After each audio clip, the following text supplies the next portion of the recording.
Wh40k Fluff for the uninitiated. Episode 4. The Adeptus Astartes. Adeptus Astartes, Space Marines, the Emperor's Angels of Death. Space Marines are the most iconic units in Warhammer 40k, and have helped shape the pop culture image of 3-meter-tall muscle-bound badasses in full power armor since their inception.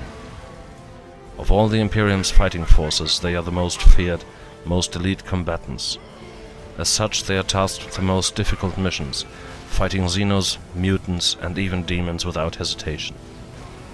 The Adeptus Astartes were created by the Emperor himself as his own grandsons. After he had created the 20 Primarchs, he used their genetic material to create 20 Space Marine legions, each 10,000 strong. After the events of the Horus Heresy, the remaining Loyalist legions were split up into chapters in what is referred to as the Second Founding, so that never again would any one leader command a force as fearsome as a full legion of Astartes warriors. Those chapters that adhere strictly to the Codex Astartes, a tome of rules and guidelines set down by Robert Guilliman, Primarch of the Ultramarines, consists of 1,000 Marines, not accounting for losses in combat, split into 10 companies, each commanded by a captain, and each company is split into squads of 10 battle brothers. The Adeptus Astartes are a religious brotherhood as much as a fighting force, and Space Marines are among the most devout citizens of the Imperium, watched over by chaplains, a special rank within Astartes hierarchy. The specifics of the individual chapters' cult vary widely between the chapters though, some being solemn and focused, others decidedly occult and sanguine, and everything in between. The 1,000 Loyalist chapters are so diverse that their opinion of each other ranges from close friendship to open hostility. Beside the Loyalist chapters, there exist traitor chapters and legions, who have seceded from the Imperium either during the Horus Heresy or at some later point. Not all traitors revere chaos, but even those that don't have no place in the Imperium anymore and are branded excommunicati traitores. All Astartes are super soldiers, literally bred for battle. A chapter will pick their recruits at very young age by their capacity for violence, physical prowess, mental acumen, and other factors that will make them great warriors and leaders if left alone. Most of a Space Marine's traits are artificially created, but the recruits must have a natural killer instinct. These recruits are then tested for tissue compatibility and mentally and physically evaluated again before they are referred to as neophytes. Over the next couple of years, neophytes will endure surgery, indoctrination, conditioning, chemical and hypnotherapy, and training. In total, 19 organs will be implanted in a neophyte over the span of approximately 6 years. 1. A secondary heart. 2. The os medulla.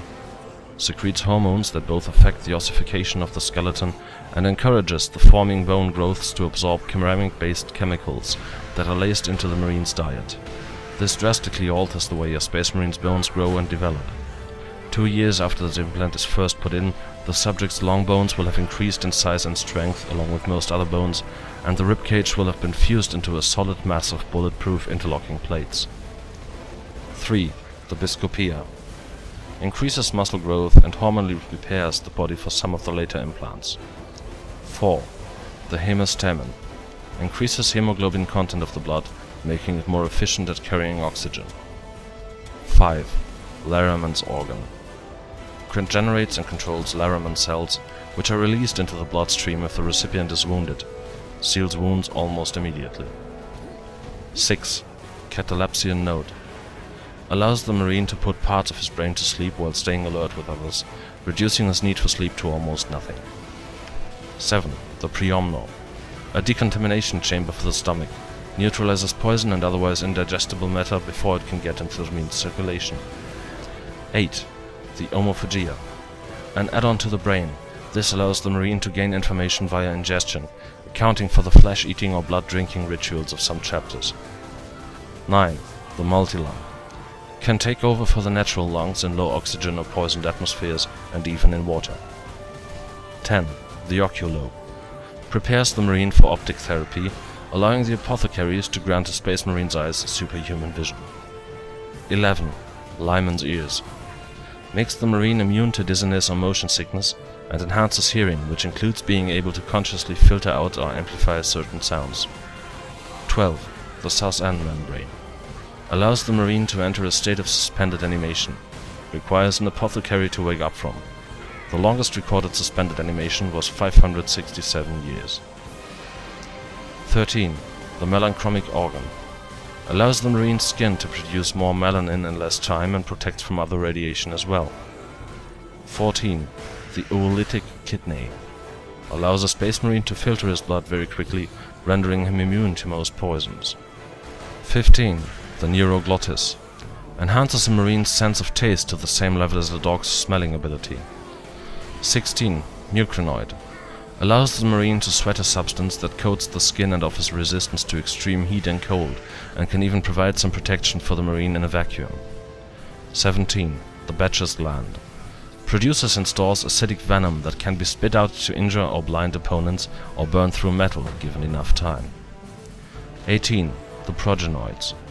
2 glands that will absorb genetic material from the other implanted organs, and once matured, turn into the gene seed required to create more Space Marines, making it the most precious resource a chapter can have. 19. The black carapace.